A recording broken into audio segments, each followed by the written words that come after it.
O sol de fevereiro queimava as ruas de Recife, onde o calor úmido do verão nordestino grudava na pele como uma segunda camada.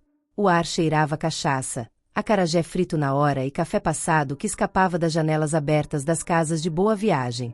Era 2025, e a cidade se preparava para o carnaval, aquele momento em que Recife se transformava em um mar de cores, sons e corpos dançando ao ritmo frenético do frevo e da samba. As bandeirinhas coloridas tremulavam nas ladeiras do bairro do Recife, balançando ao vento quente, enquanto os ensaios dos blocos ecoavam até a madrugada, com tambores, pandeiros e trombones enchendo o ar com uma energia quase palpável. Carolina Silva, uma jovem de 25 anos, caminhava pelo mercado de São José, a bolsa abarrotada de tecidos vermelhos, amarelos e verdes, comprados para o figurino do Galos da Madrugada, o maior bloco carnavalesco do mundo. Seus cabelos cacheados brilhavam sob o sol, e seus olhos castanhos, sempre curiosos, observavam os vendedores gritando preços de mangas, cerâmicas e sombrinhas de frevo. Para Carolina, o carnaval não era apenas uma festa. Era uma extensão de sua alma, uma herança que carregava desde criança, quando dançava nas ruas com uma sombrinha colorida, guiada pela mão firme de seu pai. Carolina crescerá em uma casa modesta em Boa Viagem, um bairro de classe média onde o som das ondas do mar se misturava ao barulho dos ônibus e às conversas animadas dos vizinhos nos fins de semana. Seu pai, Antônio, era um motorista de ônibus aposentado, um homem de pele morena, rugas marcadas pelo sol e fala mansa, que guardava suas emoções como quem guarda um tesouro. Ele sempre voltava do trabalho com balas de tamarindo para as filhas, um gesto simples que Carolina lembrava com carinho, como se cada bala fosse uma prova de amor. Sua mãe, Sílvia, era o coração pulsante da família. Dona de casa, ela organizava churrascos de domingo com feijoada, vatapá com dendê e música alta de Zé Ramalho ou Alceu Valença. Sílvia ensinara Carolina e sua irmã mais nova, Luana, a dançar frevo, girando sombrinhas coloridas com passos rápidos e precisos, uma tradição que as conectava às raízes pernambucanas. Luana, aos 20 anos, era diferente, sonhava em ser influenciadora digital, passava horas gravando vídeos para o Instagram com filtros brilhantes e falava em deixar Recife para viver uma vida maior no Rio ou em São Paulo. Apesar das diferenças, a família Silva era unida, como tantas outras no Nordeste, pela fé em Nossa Senhora do Carmo, pelos churrascos barulhentos e pelo amor ao carnaval, que transformava a cidade em um palco de alegria. Naquele ano, porém, tudo mudou. Carolina, que cursava design gráfico em uma universidade local, decidiu participar de um projeto chamado Raízes do Brasil, organizado por um professor excêntrico apaixonado por genealogia. O projeto incentivava os alunos a fazerem testes de DNA para traçar suas origens, uma ideia que fascinou Carolina.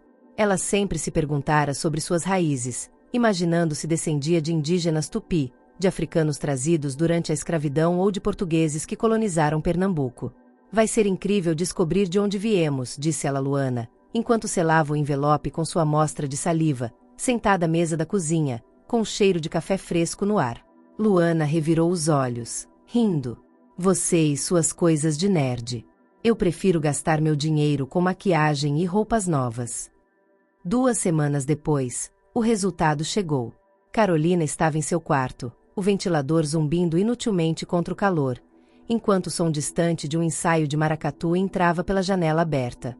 Ela abriu o e-mail no celular, ansiosa para ler sobre sua ancestralidade.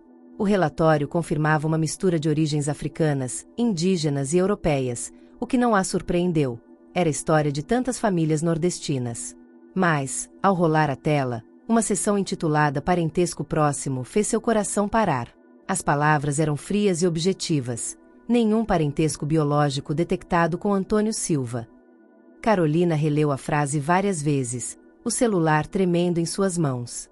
Antônio, o homem que a carregara nos ombros durante os desfiles de carnaval, que a ensinara a consertar bicicletas e a fazer pipas, que sempre dizia que ela tinha o sorriso dele, não era seu pai biológico. O choque foi como um soco no estômago. O quarto pareceu girar, e o som do maracatu lá fora virou um zumbido distante. Ela sentou na cama, as pernas fracas, tentando entender o que aquilo significava. Naquela noite, Carolina esperou Antônio sair para o ensaio do bloco Eu Acho É Pouco, onde ele era voluntário, carregando caixas de som e organizando os dançarinos. Ele sempre voltava tarde, com um cheiro de cerveja no hálito e histórias engraçadas sobre os ensaios, como o dia em que um dançarino tropeçou na sombrinha e caiu no meio do frevo. Com o pai fora, Carolina foi até a cozinha, onde Sílvia cortava cebolas para o jantar, o aroma do dendê fervendo na panela de vatapá enchendo o ar. Mãe, o que é isso? Perguntou Carolina, a voz quase um sussurro, enquanto mostrava o relatório no celular. Sílvia largou a faca, o som do metal contra a bancada ecoando na casa silenciosa. Seus olhos se arregalaram, e as lágrimas começaram a escorrer antes mesmo de ela ler a tela. Carolina, meu amor, eu nunca quis que você soubesse assim, disse, a voz quebrada, enquanto se sentava à mesa, as mãos trêmulas segurando um pano de prato. Sílvia contou a história que guardara por 26 anos. Em 1999, durante o Carnaval de Recife, ela era uma jovem de 20 anos, cheia de vida, dançando frevo nas ladeiras de Olinda. O carnaval era uma explosão de cores, com bandeirinhas tremulando sob as luzes, pandeiros ecoando e corpos se movendo em uma energia quase mágica. Em uma dessas noites, sob o céu estrelado, ela conheceu João Ferreira, um músico de rua que tocava pandeiro em um bloco local chamado Cobra Coralina. João era carismático, com um sorriso que parecia iluminar a multidão, e seus olhos brilhavam enquanto ele tocava, os dedos ágeis no pandeiro acompanhando o ritmo frenético do frevo. Sílvia e João dançaram juntos por horas, riram sob as luzes coloridas, tomaram cachaça em copos de plástico e se perderam na paixão do momento. Foram noites de pura magia, intensificadas pelo calor do carnaval, onde tudo parecia possível. João desapareceu após o feriado, voltando para sua vida em Olinda, e Sílvia descobriu que estava grávida. Na época, ela já namorava Antônio, um homem estável, trabalhador, que sonhava em construir uma família. Com medo de perder tudo, o amor de Antônio, a aprovação de sua família católica, a vida que imaginava, Sílvia decidiu guardar o segredo. Antônio aceitou Carolina como sua filha, sem nunca duvidar, e a criou com todo o amor do mundo, como se ela fosse sua. Carolina ouviu, o coração apertado, as mãos cerradas em punhos. Você mentiu para mim, para o papai, a vida inteira. Sua voz era um misto de raiva e desespero, tremendo a cada palavra. Antes que Sílvia pudesse responder, Luana entrou na cozinha, atraída pelo tom da conversa. Quando entendeu o que estava acontecendo, explodiu. Mãe, como você pôde fazer isso? E você, Carol, por que mexeu nesse passado? Você destruiu nossa família. Sílvia tentou abraçar as filhas, mas Carolina se afastou, os olhos marejados. Eu preciso saber quem ele é, meu pai verdadeiro, disse ela, antes de sair correndo para o quarto, batendo a porta. Quando Antônio voltou do ensaio, encontrou a casa em um silêncio sepulcral. Sílvia, com o rosto inchado de tanto chorar, contou-lhe a verdade. Ela falou baixo, quase sussurrando, como se cada palavra doesse. Antônio ficou parado, o chapéu de palha ainda na mão, como se o tempo tivesse congelado. Ele não gritou, não chorou. Apenas pegou uma mochila, jogou algumas roupas dentro e disse, com a voz rouca, não sei se consigo ficar aqui. A porta bateu atrás dele, o som ecoando como um trovão. Carolina e Luana, escondidas no corredor, sentiram o peso daquele momento. Era como se a família, que sempre dançara unida no carnaval, tivesse se partido ao meio. Os dias seguintes foram um inferno silencioso. Luana culpava Carolina pelo teste de DNA, dizendo que ela desenterrou o passado e destruiu tudo. Se você não tivesse feito isso, o papai estaria aqui. Gritava, enquanto Carolina retrucava, eu tenho o direito de saber quem sou. Sílvia, consumida pela culpa, passava os dias rezando na igreja de Nossa Senhora do Carmo, acendendo velas e pedindo perdão por um erro de juventude. A casa, antes cheia de risadas, cheiro de café fresco e música de Alceu Valença, agora parecia um mausoléu. Os vizinhos, que sempre apareciam para tomar um café ou fofocar sobre o carnaval, começaram a perceber a tensão. Dona Rosa, a vizinha idosa que morava ao lado, tentou consolar Sílvia, mas suas palavras não alcançavam o vazio que a consumia. Carolina, determinada a encontrar João, começou a investigar. Ela sabia pouco. Ele era músico, provavelmente de Olinda, e tinha cerca de 20 anos em 1999. Com a ajuda de Zé, um dançarino de frevo que conhecia todo mundo no meio carnavalesco, ela descobriu que um homem chamado João Ferreira, agora com quase 50 anos, ainda tocava pandeiro em blocos de Olinda. Zé, um homem magro com dreads e um sorriso largo, contou que João era uma figura conhecida, sempre presente nos ensaios do Pitombeira dos Quatro Cantos. Ele também revelou que João tinha uma vida complicada. Trabalhava como mecânico durante o dia, consertando motos em uma oficina pequena, e tocava no carnaval para complementar a renda. Ele é boa gente, mas a vida não foi fácil para ele, disse Zé, acendendo um cigarro enquanto falavam em um bar perto do mercado. Carolina decidiu confrontá-lo, mesmo sem saber como ele reagiria. Na véspera do carnaval, as ladeiras de Olinda estavam um caos de cores e sons. Turistas e locais se misturavam, dançando ao som do frevo, enquanto as sombrinhas coloridas giravam no ar como pás de ventilador. O cheiro de cachaça, tapioca frita e perfume barato pairava no ar, e as ruas estreitas estavam lotadas de pessoas vestidas com fantasias brilhantes, sereias, piratas, unicórnios. Carolina encontrou João em um ensaio do Pitombeira. Ele era magro, com cabelos grisalhos e um sorriso que ainda lembrava o jovem de 26 anos atrás. Tocava seu pandeiro com uma energia contagiante, o corpo acompanhando o ritmo frenético do frevo, enquanto a multidão gritava e dançava ao seu redor. Carolina se aproximou, o coração batendo forte, e explicou quem era. Você é filha da Sílvia? Perguntou João, parando de tocar, o pandeiro pendurado na mão. Seus olhos brilharam com uma mistura de surpresa, nostalgia e algo que parecia medo. João confirmou a história. Ele se lembrava de Sílvia, da noite em que dançaram juntos nas ladeiras de Olinda, do calor do carnaval que tornava tudo possível. Ele contou que, após o feriado, voltou para sua vida simples em Olinda, sem saber que Sílvia estava grávida. Agora, ele era casado com Clara, uma artesã que vendia cerâmicas no mercado de Olinda, e tinha 2 filhos adolescentes, Mateus e Ana. Quando Carolina pediu para fazer parte de sua vida, João hesitou. Eu não sabia de você, Carolina. Minha família. Eles não vão entender, disse, olhando para o chão. Clara, que ouvirá a conversa, foi direta. Você não pode simplesmente aparecer e bagunçar nossa vida. Nós já temos problemas suficientes. Mateus, o filho mais velho de João, olhou para Carolina com desconfiança, como se ela fosse uma intrusa tentando roubar algo que não lhe pertencia. Ana, a filha mais nova, ficou em silêncio, mas seus olhos marejados traíam a confusão. Carolina sentiu um vazio crescer dentro dela. Rejeitada pelo homem que era seu pai biológico, ela voltou para Recife com o coração pesado, o som do frevo ecoando como uma lembrança cruel. Enquanto Carolina lidava com a rejeição, Luana enfrentava seus próprios demônios. A saída de Antônio abalou sua confiança, e ela começou a questionar sua própria identidade.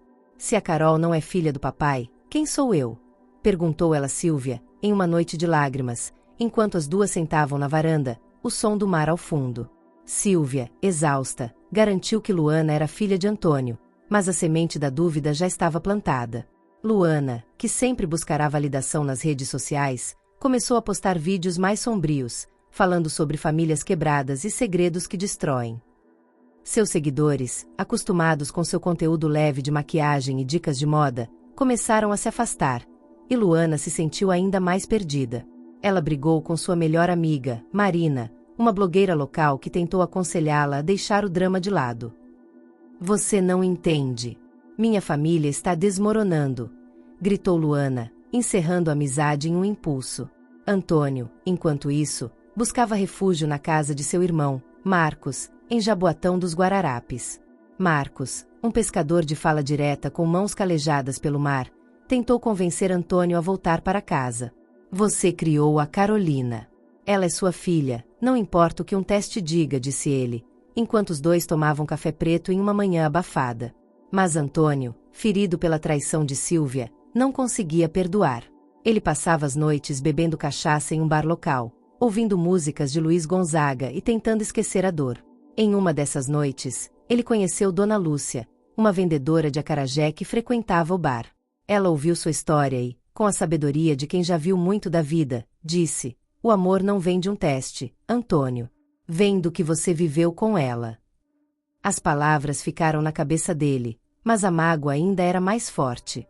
O carnaval chegou, e Recife explodiu em festa. As ruas do bairro do Recife vibravam com os blocos, o som dos tambores, trombones e sombrinhas de frevo cortando o ar. O Galos da Madrugada tomou as ruas, uma multidão de milhares de pessoas dançando sob o sol escaldante, com fantasias brilhantes e rostos pintados. Carolina, apesar da dor, vestiu seu figurino vermelho e amarelo, costurado à mão com os tecidos do mercado. Dançar era sua única saída, a única coisa que ainda fazia sentir viva. Ela girava sombrinha, os pés acompanhando o ritmo do frevo, enquanto a multidão gritava e cantava. No meio do desfile, ela viu Antônio. Ele estava lá, na esquina, segurando uma cerveja, os olhos fixos nos dançarinos. Seus olhares se cruzaram, e, por um momento, o barulho do carnaval desapareceu. Antônio se aproximou, hesitante. Você é minha filha, Carolina. Sempre foi, disse, a voz embargada.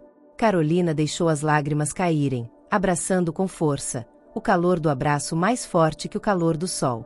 Silvia e Luana também estavam no desfile, vestidas com fantasias simples, mas vibrantes, feitas de retalhos que Silvia costurara. A tensão ainda pairava, mas o carnaval tinha um jeito de unir as pessoas, mesmo que por uma noite.